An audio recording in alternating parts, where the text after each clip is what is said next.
It's Meg Money Inc. here. This is the part where I make the rice for the Asian dish that I said I was going to make a few videos ago. So I've decided that, uh, from what I know of what little I know of Asian culture, they often have, three dishes in the middle of the table, complete dishes, and, beef with cashews or something, and, maybe, I don't know what else. What else would they have? Um, Maybe a barbecue chicken, and maybe some sort of chow mein or something on the table in the center, and then everyone gets a bowl and a spoon and chopsticks, and you basically put what you're going to eat in your bowl and then go back for more, kind of thing. But we're in Canada, so I decided that I was going to make myself a supper in an Asian type style meal, and I was going to do it in three courses. I'm going to have an appetizer, so I'm going to make basically a soupy salad. I'm going to make a main course, and I'm going to make a dessert, and all of it's going to be on a single bed of lettuce on a long tray. And like I said, it's going to involve two main ingredients because I'm trying to bridge the gap between people who are born in Canada who may not know these vegetables, and people who are new to Canada who may not know these vegetables. And basically, some of us are all in the same boat. None of us know how to prepare them. So I'm going to give it a try. So these are the two vegetables. Um, this is a turnip. This is what it looks like. It's called a turnip, Turnip.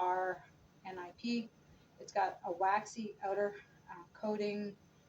It's a root vegetable, so I think I showed you in the last video that it's got a tiny bit of greenery growing. So when I start, I'm going to cut the end off and put that in dirt and see if it grows anything. I'm not going to eat that part anyway. It's stemmy, probably too hard to cook. So that's going away for a little bit. And then this is some sort of, I don't know, pumpkin type thing. It sort of resembles a pumpkin. Um, I said it was a root vegetable, but it's not really. It grows above the ground. It's probably similar to a squash. It's probably got seeds inside of it that you can cook, which I do plan on turning into. If there's enough seeds, I'm going to um, cook the seeds and have that as the common ingredient in each course, in the sloppy salad, in the main course, and the dessert. The seeds are going to be common through all of it because I like to do that because I think a lot of Asian cultures like sort of not just the creativity, but sort of the, I don't know what to call it. I don't know what to call it. Sort of the math of cooking. So the symmetry, beauty, that kind of thing.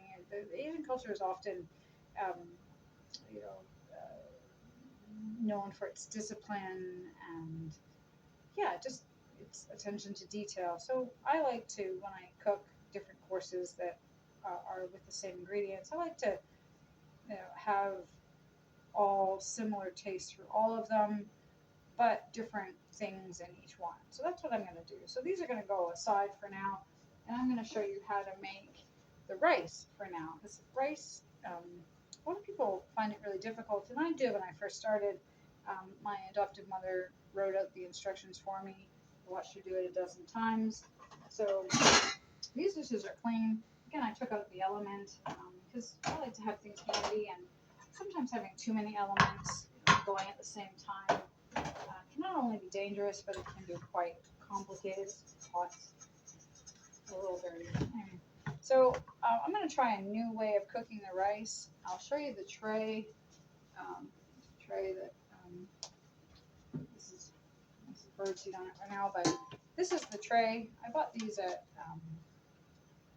Dollarama at Christmas. It's a elongated tray. It's a nice serving tray. But what I'm going to do is I'm going to have one bed of rice and three courses on it. And the reason I'm doing that is because some cultures, eat a small bit of sweets first, a candy or something, or a little bit of sweet, because it tends to get the digestive juices going, the gallbladder starts going, and you actually get a little bit hungrier, and it helps you digest your meal better. So I'm gonna have like a small amount of dessert, not necessarily sweet, maybe slightly sweet, and then I'm gonna have a sloppy salad, because some cultures start with a super salad as an appetizer, and then most cultures do some sort of main course, and Asians don't, that I know of, don't usually have, an appetizer.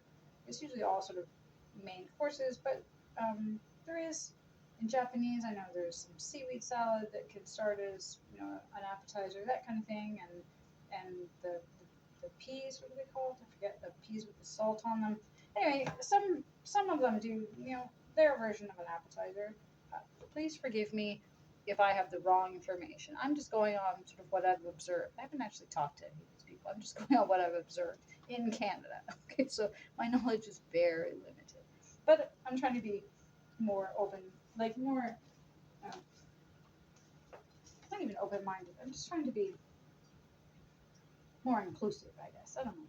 Not that I've never not been inclusive. It just, anyway. I'm gonna try and cook rice. So I need, like I said, basically three dollops, but they're all going to be joined together on the tray. So I'm going to try to do. Got some measuring cups here. Let's see, that's not the right size. So I actually hang my measuring cups from a hook on the window, create some level of security, and I think this might be a nice amount of rice, per course, three of those.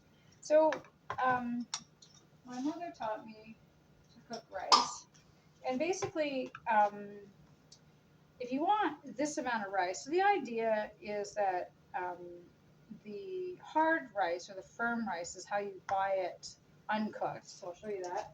So this is rice that I found behind a dumpster. It was like 70 pounds of rice, and the bag had a small hole in it. And I thought, you know what, I'm going to take a shot. It was 70 pounds or something stupid, and I carried it home and almost broke my back, but I got it home. And it's actually very high in protein. It's a good flavor. It was a really good find, and I've shared it with different people. Um, so, so rice is I don't know. This is a basic white rice. It's a little smaller than what we usually get in Canada, but it's tiny. But the idea is it's like dried. It's dried, and you have to put the moisture back into it to make it fairly edible, even for birds. Some birds might like this. This is pretty small, but it's pretty hard. It may be hard to digest for them, uh, but might be okay in a pinch. They might eat a few kernels, and it might do them for 4 or 5 hours, or anyway, it might be better than what they have. So the idea is you have to put the moisture back in the rice, and typically I'd say rice would double in size, and I think that explains why. If I want a cup of rice, this is actually 3/4 of a cup, okay, of rice. I'm gonna half fill this. Um, yeah, so I don't measure. I sort of eye it. Now these cups are a little wider going up and a little narrow on the bottom. So half is actually probably a little more than halfway, because if it's narrow on the bottom, if it's all one size, then you can do exactly half. But if it's narrow on the bottom, and that's really important to your recipe, and some recipes are quite finicky, you want to fill it a little bit higher than half because it's narrow on the bottom than on the top. I'm not really going to do that because I'm not looking for it to be super, super, super exact. That's a bit too much, but maybe I'm wrong about that. That would be my logic. But if you're in doubt, then buy measuring cups that are all the same depth and weight and roundness on the bottom. I'll show you what I mean. These ones here, for example, are perfectly round. They don't get narrower on the bottom. So if you want a more exact measurement and you want to do half of whatever this measure, this is a half a cup. So if you want to do a 1/4 cup, which is half of a half, then you'll probably get more of an exact measurement if you don't have a 1/4 cup and you can eye half of this. Whereas opposed to this, this is okay if you use the whole cup and want full quarters, but if you want half of this, then you probably want to use a different measuring cup. So that's that's uh, uh, that's my half of a 3/4. I don't know what measure that is. And with rice, um, whatever amount of rice you put in, you put double the water. So that amount of rice and then that amount of rice again, essentially. So I'm going to put this in a separate dish right now because I want to add the water and boil the rice. Boil the water first and then add the rice. So I'm going to put this, half of a 3/4 in a bowl, and I want that 3 times. So I'm going to do. There's another half of a 3/4 in the bowl, and another half a 3/4, a little less, half a 3/4 in the bowl. Okay, so basically what I've done is pre-measured how much I want in each serving for each course. And this is really helpful if you want to just make a small meal for yourself. You know, that amount is probably half of this is probably a nice amount for a single serving. And so, like I said, you need double. So the rice was the rice was this high, so you need the full 3/4 so that when the rice absorbs the water, it grows to that size, right? So if you use this amount of rice, then you would need this amount of water because when it absorbs, then you would end up with this amount of rice.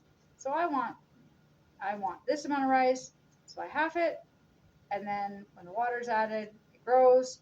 So you have to add all of that. I'm not sure I'm doing a very good job of explaining that, but basically, um, whatever measurement of rice you pick, if it's a cup, add 2 cups of water.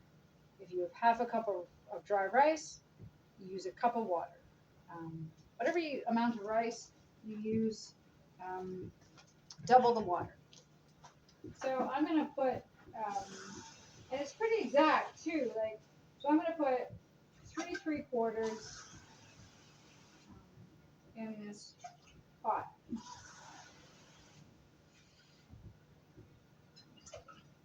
Okay, so 3/3. I'm done with the rice.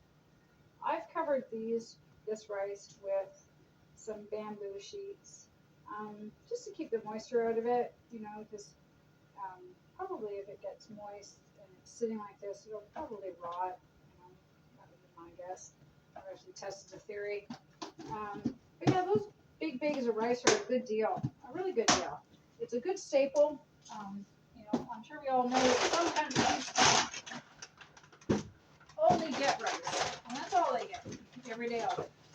My aunt's sister was a nun in India, and that's basically all she ate for 20 odd years, and ended up with stomach problems. So that's the water. I'm going to add a little bit of salt. I just have a little because in Canada we have salt and pepper shakers typically on the table. So, and in Asian cooking, sometimes soya is used. To me, it's just liquid salt. So if you add a little bit of salt to the water, um, some people will eat it just like that, and some people might like to add a little bit of salt, a little more salt. This is sea salt. This isn't really the right size for a grinder, but it's sea salt because I found that the white table salt didn't have enough sodium in it. I don't know what happened to it. It doesn't seem to have the sodium. So I've started to experiment with salt, and lately I've been adding 3 different types of salt to a lot of my recipes. So I would buy a Himalayan salt, which is a pink salt in chunks, basically, and that would go in one of these grinders. So the top comes off of it like this, and then the lid. This has basically little blades in there, and you would um, turn it upside down and turn it, and basically the little blades chop up the salt into smaller pieces, and then that's how you get it in the water. You can also add just a small chunk of Himalayan salt, to taste. Just put it in the water if you're going to boil it. Does much the same thing. It'll dissolve. So if you don't have a grinder, you can measure out 2 or 3 little chunks of Himalayan salt and add it to the water, and share, test, share, check, share. Basically, start off with a small amount, because then you can add a little at the dinner table if you want. Um, and then if it's too much, then next time, you can either water it down or thin it out. If you put too much in the rice, add more rice, and like add more cooked rice, and then it'll, sort of spread out through the whole meal. But it's sort of, yeah, salt's a funny thing. 'Cause some people, it's good for you in some ways. You need sodium, but not too much sodium. Balance, right? So anyway, what did I say? There's a little bit of salt in there. Some recipes call for a little bit of margarine, but I'm going to, because I'm making dessert with this, I'm going to add a little bit of coconut milk instead of um, margarine, just because I feel like, just because I want to see what happens. So I'm going to add, I don't know, that's about a tablespoon, give or take. So coconut milk comes in a can. This is what I bought it. I don't know if I have a can. Let me see if I got a can.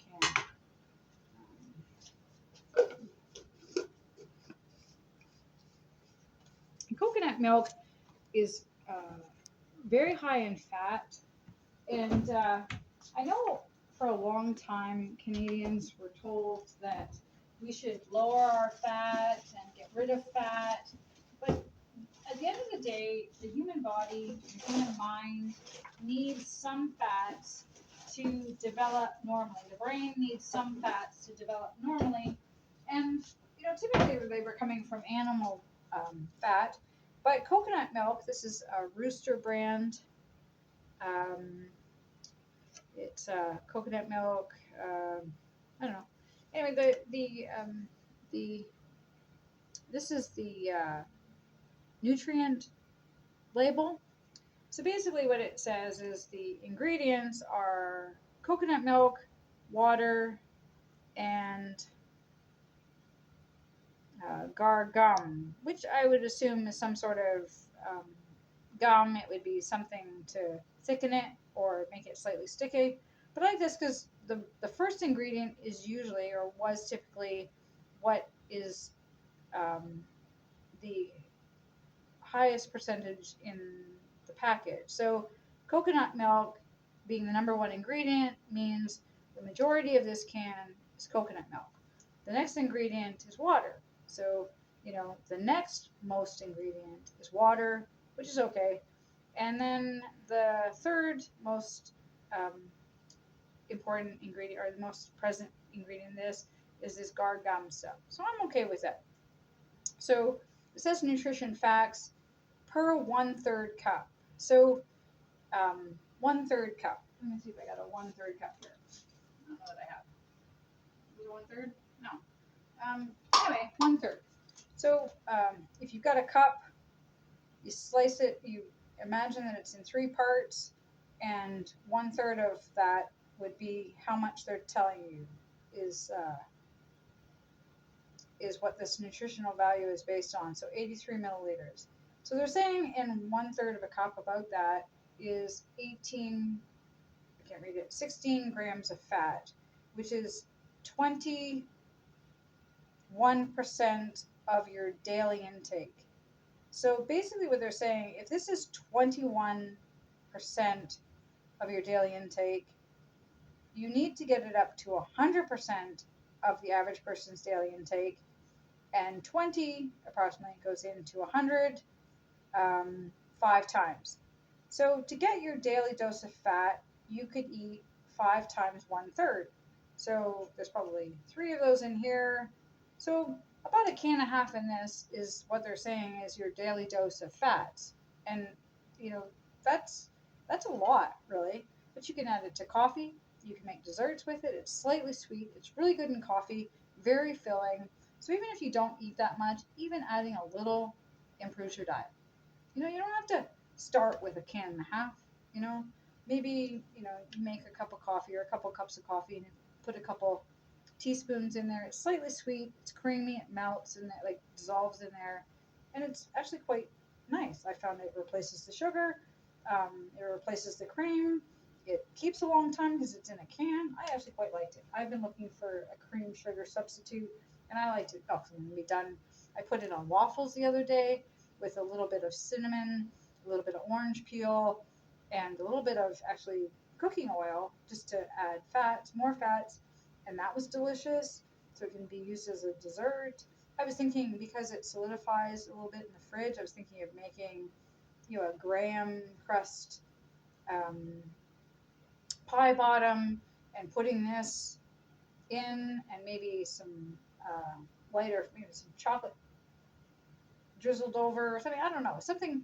Um, yeah, if you like chocolate and coconut or some sort of fruit, or I don't know. Anyway, I was just thinking of making some sort of um, like cream cake with it because it does solidify quite well in the fridge. So yeah, so I added about it's very loud. Added about a tablespoon. So that's this size of spoon. That's this size of spoon. That's approximately a tablespoon, give or take.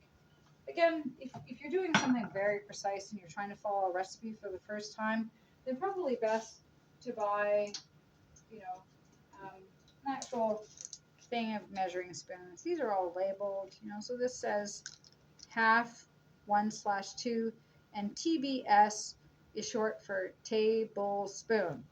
And this is an eighth of TSP teaspoon. Okay? TBS tablespoon and TSP teaspoon. Right. So that,